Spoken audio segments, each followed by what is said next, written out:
আসসালামু আলাইকুম। আশা করি সবাই খুব ভালো আছেন। আলহামদুলিল্লাহ আমিও খুব ভালো আছি। লাঞ্চ করে আসার পর বাসায় এসে দেখি টেবিলে অনেকগুলো খাবার সাজানো। আমি তো দেখে লিটারেলি অবাক হয়ে গেলাম। এত খাবার এখানে রাখছে। অলরেডি লাঞ্চ করে আমার পেট ভর্তি হয়ে গেছে। তারপরও আপু ভাইয়া দুজনেই বলতেছে সব খাবার কিন্তু তোমার জন্য আনা হয়েছে, তোমাকে অবশ্যই খেতে হবে।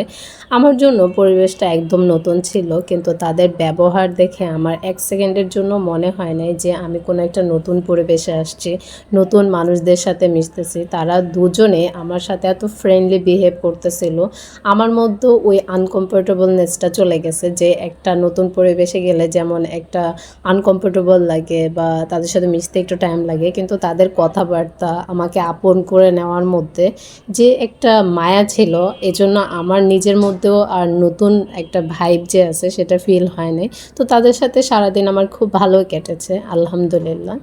মজা অনেক। ডিমের এটা আই থিঙ্ক পাউডারের দুধ আছে না, পাউডারের দুধ দিয়ে বানাইছে। ওটাকে ধরো হালকা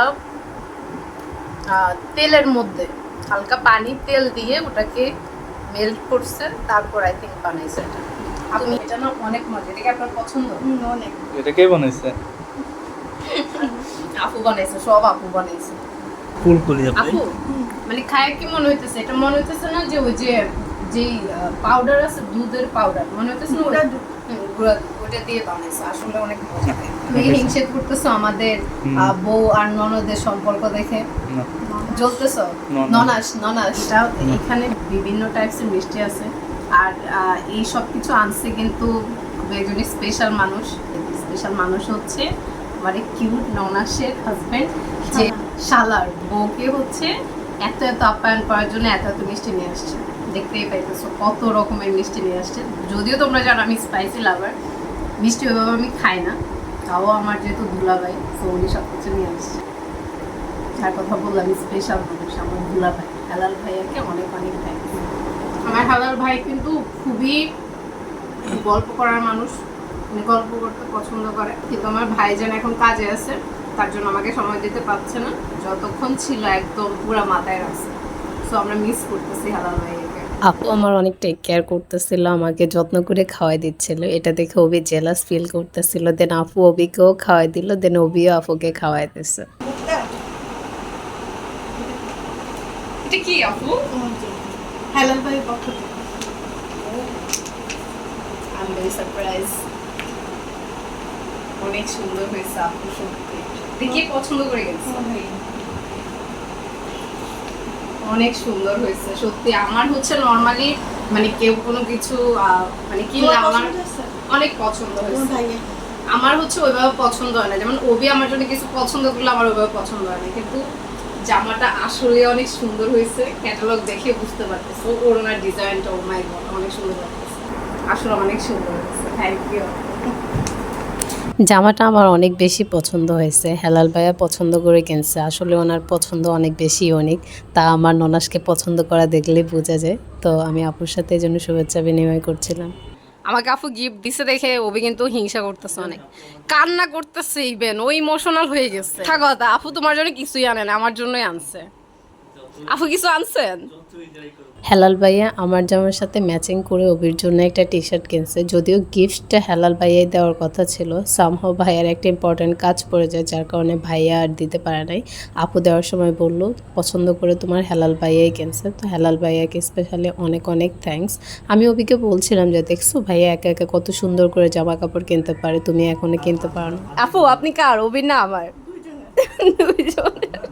গিফট দেওয়া শেষে আমরা বসে সবাই একসাথে মজা করতেছিলাম। তারপর আপু বলল যে খাবারগুলো বাকি আছে তুমি ওগুলো আস্তে আস্তে টেস্ট করতে থাকো।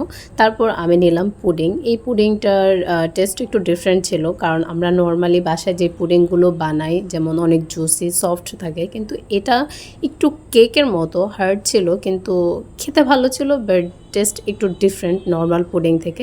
বাট দুইটা কম্পেয়ার করলে আমার বাসায় যে পুডিংগুলো বানায় সেটা একটু বেশি ভালো লেগেছে। এছাড়া সবগুলো খাবারই ভাইয়া ফুলকলি থেকে এনেছে। জাস্ট এই পাউরুটিটা দেখো মানে কতটা সফট, দেখো ফ্রেশ করলেই নেমে যাচ্ছে।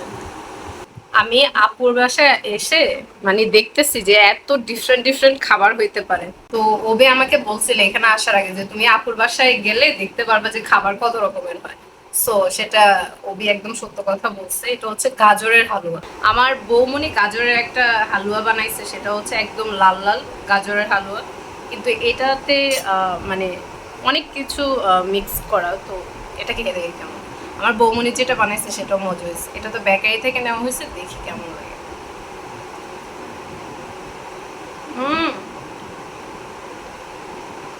এইটা তুমি পছন্দ অবশ্যই করবা ওবি কামরুজ্জামান, অনেক মজা আসলে, খেয়ে দেখো। মানে গাজর দিয়ে যে এত ইয়ামি খাবার তৈরি করা যায়, এটা এটা কার মাথায় আসছে? আমি চিন্তা করি যে আমি যখন কিছু বানাইতে যাই মনে হয় যে সব আবিষ্কার হয়ে গেছে। এগুলা দেখে মনে হইতেছে যে মানুষের মাথায় অনেক কিছুই আসতেছে নিউ নিউ। যেহেতু অনেক খাবার ছিল আমার পক্ষে সবগুলো খাবার খাওয়া পসিবল হচ্ছিল না, তো আপু বলল তুমি এখন একদম ঠিক করে খেতে পারো না, আমি তোমাকে সব কিছু বক্সে করে দিয়ে দিচ্ছি, তুমি বাসায় গিয়ে যখন খাবা তখন তোমার কাছে খেতে ভালো লাগবে। তো আপু এর জন্য যত্ন সহকারে বক্স ভরে সবগুলো খাবার দিয়ে দিল।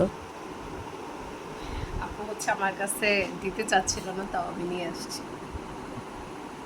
যারা আমাকে খুব কাছ থেকে চেনে তারা সবাই জানে আমি খাবার খুবই কম খাই, এছাড়া আমার চাওয়া পাওয়া সব কিছু অনেক সীমিত, কিন্তু যখন কেউ আমাকে অনেক কেয়ার করে ভালোবাসে সেই ব্যাপারগুলোই আমাকে অনেক বেশি টানে, আমার অনেক ভালো লাগে।